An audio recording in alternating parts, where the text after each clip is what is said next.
Hello guys, welcome back to our channel. അപ്പോൾ നമ്മുടെ ഇന്നത്തെ വീഡിയോ എന്ന് പറയുന്നത് സർവിക്കൽ സ്റ്റിച്ച് വെട്ടാനായിട്ട് ഞാൻ പോവുകയാണ് കേട്ടോ.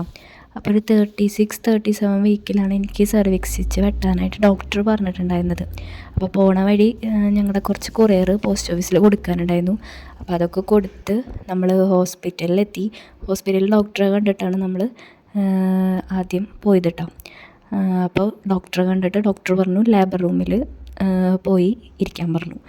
അത് കഴിഞ്ഞിട്ട് നമ്മൾ ലേബർ റൂമിൽ പോയി കളിച്ചും ചിരിച്ചൊക്കെ ആയിട്ടാണ് ഞാൻ പോയത്. എനിക്ക് ചെറിയൊരു ജലദോഷം ഉണ്ട് കേട്ടോ, അതാണ് ഇപ്പം ഇങ്ങനെ സംസാരിക്കണേ. അപ്പം ലേബർ റൂമിൽ പോയിട്ട് അവിടെ കുറച്ച് നേരം ഇരുന്ന് പിന്നെ അത് കഴിഞ്ഞിട്ടാണ് ഡോക്ടറുടെ ഒപ്പി കഴിഞ്ഞിട്ടാണ് ഡോക്ടർ വന്നത്. സാധാരണ നമ്മുടെ സുഖപ്രസവം നടക്കണ ഒരു സ്ഥലത്താണ് കേട്ടോ സ്റ്റിച്ച് വെട്ടാനായിട്ട് കിടത്തിയത്. എന്നിട്ട് പിന്നെ ഡോക്ടർ കത്രികയൊക്കെ വെച്ചിട്ട് കൈയിട്ടിട്ട് സ്റ്റിച്ച് വെട്ടിയപ്പോൾ വേദന ഉണ്ടോ എന്ന് ചോദിച്ചു കഴിഞ്ഞാൽ കുറച്ചൊക്കെ വേദന ഉണ്ടായിരുന്നു, ഒരു 10 മിനിറ്റ് നേരത്തേക്ക്.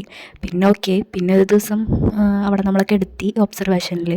പ്രശ്നമൊന്നും ഇല്ലാത്തത് കൊണ്ട് തന്നെ നമ്മളെ വിട്ട് കഴിഞ്ഞിട്ട് ഞങ്ങൾ സ്റ്റുഡിയോയ്ക്ക് പോയിട്ട് ഓണല്ലേ, അപ്പോൾ കുറച്ച് സാധനങ്ങളൊക്കെ പർച്ചേസ് ചെയ്യാനുണ്ടായിരുന്നു. ചേട്ടന് ഡ്രസ്സ് എടുക്കാനുണ്ടായിരുന്നു. അപ്പോൾ അതൊക്കെ എടുത്ത് നമ്മൾ വീട്ടിലേക്ക് പോന്നു. ഞാനൊന്നും എടുത്തില്ല പ്രത്യേകിച്ച്, കാരണം എനിക്കൊന്നും ആവശ്യമില്ലാത്തതുകൊണ്ട് ഞാനൊന്നും എടുത്തില്ല.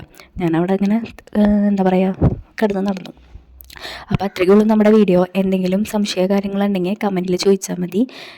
നമ്മൾ ഒരു ദിവസം അവിടെ അഡ്മിറ്റായിട്ട് അവിടെ എന്താ പറയുക നമുക്ക് എന്തെങ്കിലും പ്രശ്നമുണ്ടോ എന്ന് നോക്കാൻ വേണ്ടിയിട്ട്, കുട്ടി ഇറങ്ങി വരുന്നുണ്ടോ എന്ന് നോക്കാനൊക്കെ ആയിട്ട് അഡ്മിറ്റായിരുന്നു. പ്രശ്നമൊന്നും ഇല്ലാത്ത കാരണം നമ്മളെ വിട്ടു. അപ്പോൾ ഇനി അടുത്തത് ഡെലിവറി സ്റ്റോറി ആയിട്ട് വരാം.